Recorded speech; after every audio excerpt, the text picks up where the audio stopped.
Hi guys, it's Tolly here from the London launch of the Samsung Galaxy S8 and S8 Plus, and I thought I'd just take you through the camera interface so you know what to expect from the new imaging experience of the S8 Plus that I have here.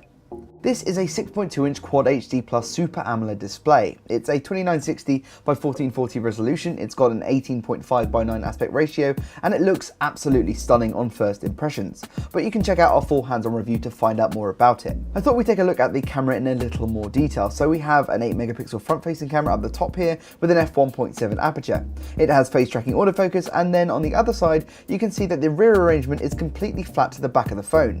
There's a tiny little bump there, but this is, similarly to last year's handset, a 12 megapixel primary camera featuring an f1.7 aperture, just like last year.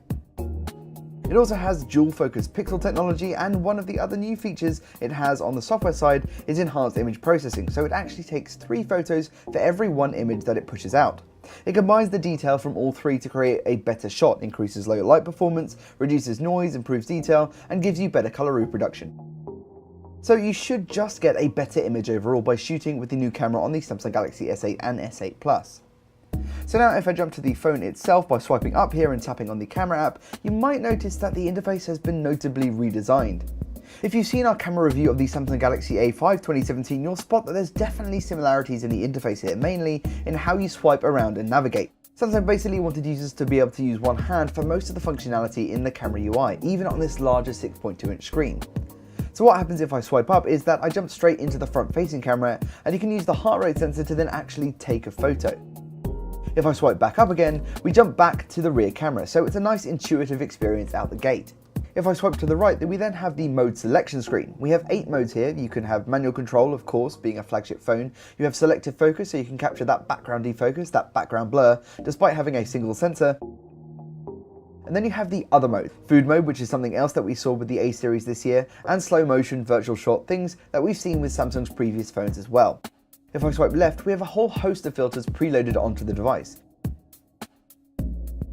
There are some from third-party creators, as I understand it, and you can actually add stamps or stickers, as I believe they're called.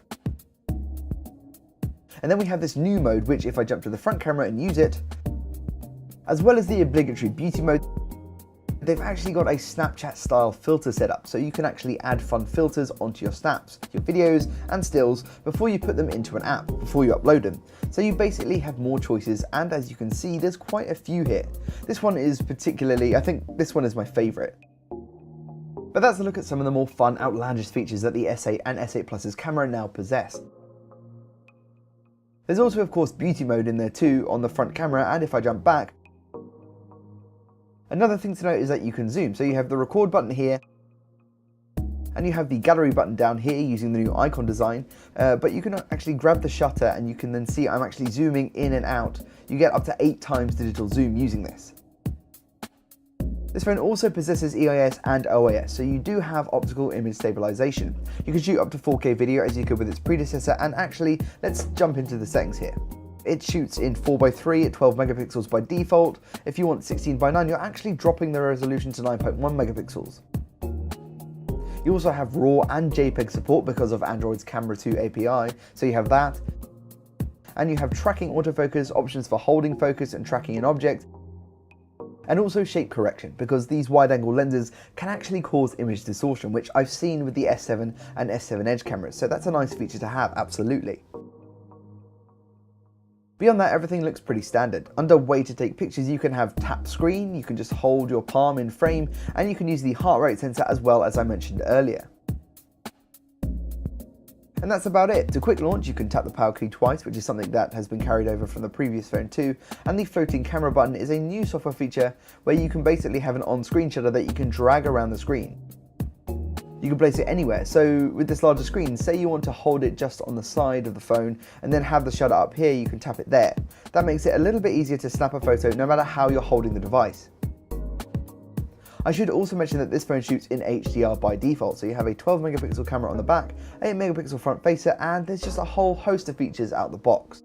If you have any questions about the Samsung Galaxy S8, S8 Plus, or the Camera Tech at play here, then just drop us a line down below in the comments. You can find out more on recombi.com/mobile. Don't forget to subscribe to the YouTube channel, and thanks for watching.